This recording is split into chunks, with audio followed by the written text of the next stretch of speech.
Sure. Here's the corrected version of the script with grammatical mistakes fixed while keeping the structure and wording as close to the original as possible. The Labour government finds itself crumbling under immense pressure, paving the way for a historic takeover by Reform UK. After months of growing public outrage, policy failures, and record-low approval ratings, the British people have had enough. The final nail in the coffin came as King Charles himself was reportedly compelled to step in, signaling deep concerns about the nation's state. Welcome back to Britain Info. Meanwhile, Nigel Farage and Reform have surged ahead, capitalizing on Labour's catastrophic downfall, sending shockwaves through the political establishment and leaving Keir Starmer reeling. A majority of Britons have now been found to perceive the Labour government as not just incompetent, but entirely incapable of governing. The situation has escalated to an unprecedented level, forcing many within Labour's own ranks to question Starmer's leadership. It was reported that in July of the previous year, Labour had ended 14 years of Conservative governance by achieving a sweeping victory in the general election. The party was said to have secured 401 MPs and won a commanding majority of 174 in the House of Commons. However, this victory is now proving to be short-lived, as the country has turned against them in record time. Although Labour was noted to have secured this majority with just 35% of the vote, the lowest national vote share ever attained by a single-party government, it was observed that the party, along with Prime Minister Keir Starmer, had nevertheless secured a 5-year term in office with a parliamentary majority deemed large enough. Labour was stated to have the ability to implement any legislative agenda it wished to pursue.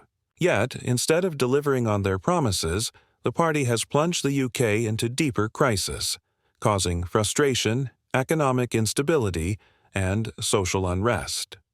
However, after 8 months characterized by missteps, blunders, and growing economic uncertainty, it was reported that the initial optimism with which the Labour Party had entered government had been decisively diminished.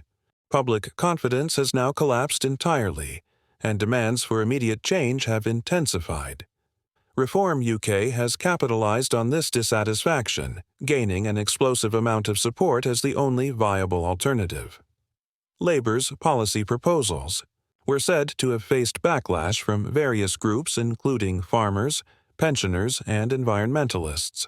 Additionally, an unexpected and concerning rise in inflation was reported to have placed Rachel Reeves in a difficult position as she prepared to present her spring statement. The economy is spiraling, and citizens are growing more outraged as they see their wages stagnate and their cost of living soar. These developments were indicated to have had a severe impact on the government's public approval ratings.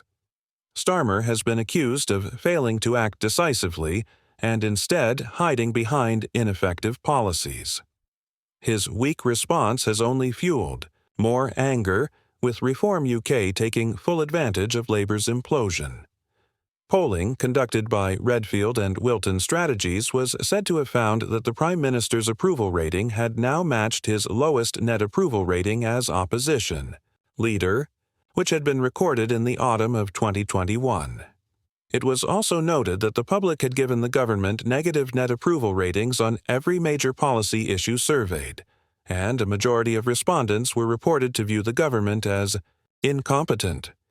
Additionally, it was found that Nigel Farage and Reform UK had emerged as a serious threat, and that threat has now turned into a full-blown political revolution. In the final poll conducted before the election, Keir Starmer was said to have had a net approval rating of plus 9%, with 41% of Britons reportedly approving of his job performance since becoming Labour leader, while 32% were said to have disapproved. However, after 8 months in office as Prime Minister, Starmer was reported to have a net approval rating of minus 18%, with only 30% of voters said to approve of his performance, whereas 48% were stated to disapprove. This drastic decline has all but sealed Labour's fate.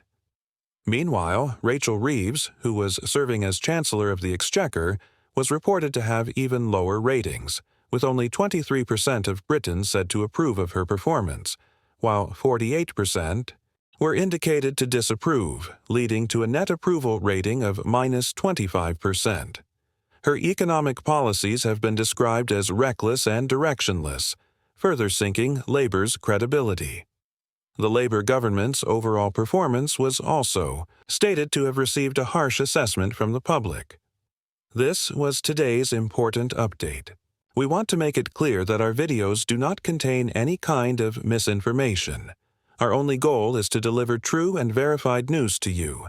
If you enjoyed the video, please like, share your thoughts in the comments, and don't forget to subscribe to the Britain Info channel. Thank you. Let me know if you'd like a version optimized for video narration or subtitles.